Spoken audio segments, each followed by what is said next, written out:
The MVP of the NBA now has become a joke. It has become a joke.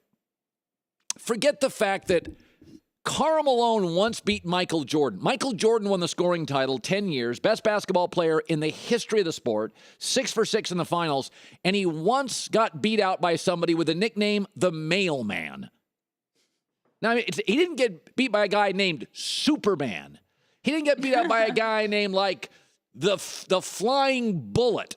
He got beat out by a guy who brings you mail. A guy whose game was solid, strong, powerful, but we named him after a mailman. I like mailman. They're not better than Michael Jordan ever. They do deliver. Yes, they deliver, except in the playoffs where Karl Malone never delivered. So here we are today. I read a story. Has LeBron's phenomenal month. Somebody at Fox Sports wrote this. I'm not even going to say their name. Has LeBron's phenomenal month made him the new MVP favorite? I'm insulted to bring up Westbrook and Harden in the same sentence as LeBron. Can we stop with this stuff? What is this infatuation with the triple-double? Triple-double, triple-double. It reminds me of when I was a kid, McDonald's talked about the special sauce. Yeah, it's been around forever. It's called relish and Thousand Island dressing. It's not that special. Every drunk guy at a barbecue for the last 40 years made that special sauce. He spilled relish into his mayonnaise and his Thousand Island dressing. Hey, honey, Darlene, come over here. Have your burger. She's like, what is that on there? I don't know. It slipped again. That was special sauce. It wasn't that special. Every drunk guy at a barbecue made that for 100 years. The triple-double doesn't mean anything. LeBron averages 26, 9, and 8. You do get LeBron, if he wanted to, could get another assist, another couple boards, and 3.5 more points. LeBron is literally stepping back to elevate other people. The triple-double now is fascinating people. Like the special sauce, it's been around forever. It ain't that special. It's like quarterbacks who throw for 300 yards. Andy Dalton did that for about 4 years. Who cares? There's no huddles. You get 71 snaps. You threw it 41 times. Who cares about 4,000-yard seasons? Like, it's not that impressive a deal. In the NBA now, the triple-double, there's more possessions. There's less defense. There's no hand check. There's no forearm shimmy. You can't hit anybody going to the basket. Players feel more comfortable. Players feel more confident driving to the basket. And so, therefore, the numbers are going up. The possessions are going up. The assists are going up. The rebounds are going up. The game is more offensive-minded, more possessions, faster-paced. I'm not blown away by this stuff. This stuff is ridiculous. LeBron James is going to make his 7th straight NBA final. Westbrook's in his 9th year. He's made 1. And he played at one point with KD and Harden. And he's made 1 in 9 years. You know, the triple-double. Have you seen the triple-double? Oh, the triple-double. I can't get past the triple-double. Who gives a rip? It is the special sauce. It's been around forever. Nobody kept track. Nobody cared. It's the NFL throwing for 4,000 yards, 300 a game. Nobody cares. Tom Brady's, in my opinion, with LeBron, the most powerful athlete of my lifetime. Now, I'm talking power, not just best. Michael Jordan's the best player. LeBron's the most powerful athlete when you talk economy, relevance, leverage, his ability to force players to move to other cities. LeBron's the most powerful person in NBA history. You don't think he could get a triple-double every night if he wanted to? If he was as selfish as Melo? You don't think he could get a triple-double? Of course he could, every night of the year. But LeBron has self-awareness and gets the big picture.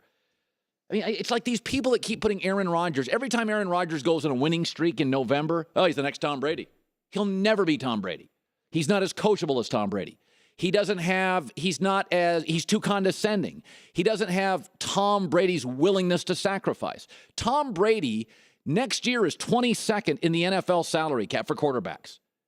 It's 22nd. What do you call that? Brady's cap number, his cap hit for the Patriots as a quarterback's 22nd. It's in the same classification as RG3 and Nick Foles. That is what Brady's willing to do. Peyton Manning wasn't willing to do that. Brett Favre wasn't willing to do that. Aaron Rodgers not going to do that. Brady will do that. Like, do you get LeBron? It's like comparing Jay-Z to anybody else.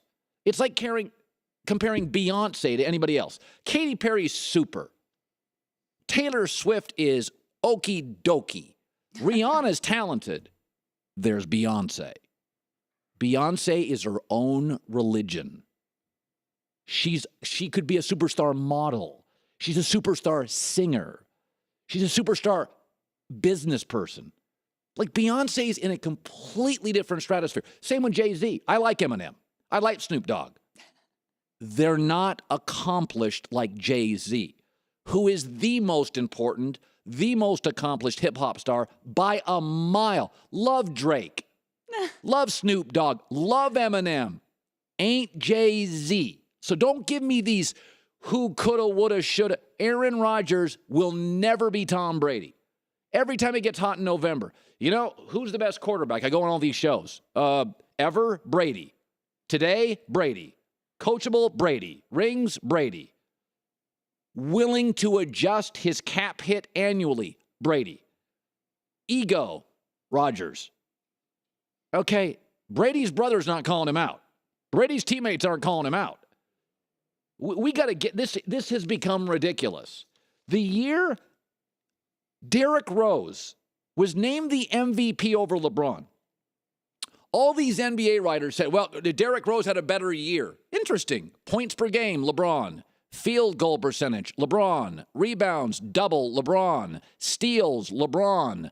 First place votes, Derrick Rose 113, LeBron 4. NBA writers, you embarrassed yourself like you did with Karl Malone over MJ. Who does Nike choose? Did they choose a guy named the Mailman? No, Nike chose Federer and Serena, MJ, Lance, LeBron. Not somebody who brings you mail.